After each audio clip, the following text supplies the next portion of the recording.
Look, there's better centers out there that'll fit Mike Budenholzer's system. I think he'll find a spot in this league, and I think that's the best either side can do right now.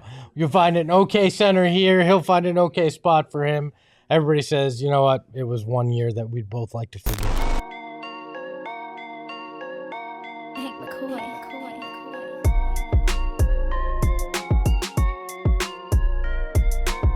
We got some news from Woj that Suns center Drew Eubanks is declining his $2.6 million player option and entering free agency. Sources tell ESPN. What was your initial response when you clicked on the Woj bomb? It makes sense. Like, it makes a lot of sense for both sides, honestly, if they were to move on. This does not necessarily rule out a return for Drew Eubanks, much to the chagrin of some people in the chat, I'm sure.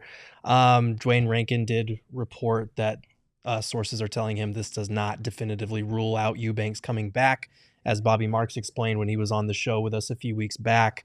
Because he was signed to a 2-year deal, there's a greater cap hit towards the second apron if Eubanks were to opt in. So if he opts out, the Suns could basically just tell him, opt out. If you can find another deal elsewhere, great. If not, come back. We'll sign another vet minimum deal, and it'll be a lower cap hit for us.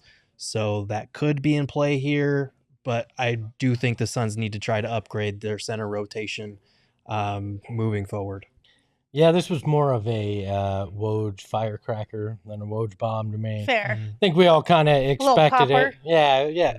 I feel like what Dwayne said was, if we can't find anybody better and you can't find anybody, maybe we can get back together. It's like the old, if we're not married by 40, why don't we get married to each other moment? That's the way I kind of look at it. I think this is probably the kind of parting that's the right kind of parting. Both of them could probably use somebody different. I agree entirely. Like this, it just didn't feel like this was the right spot for Drew from a fan perspective, seemingly from the outside looking in, from a chemistry perspective, on court perspective. Like, I want him to go somewhere else that works better for him. And then as a Suns fan, I want somebody to come in here who works better for us.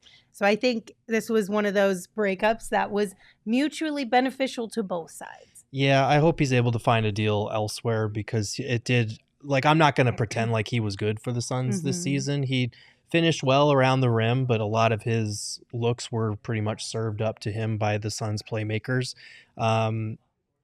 Look, they had a negative 4.1 net rating with him on the court and a plus 6.0 net rating when he was on the court.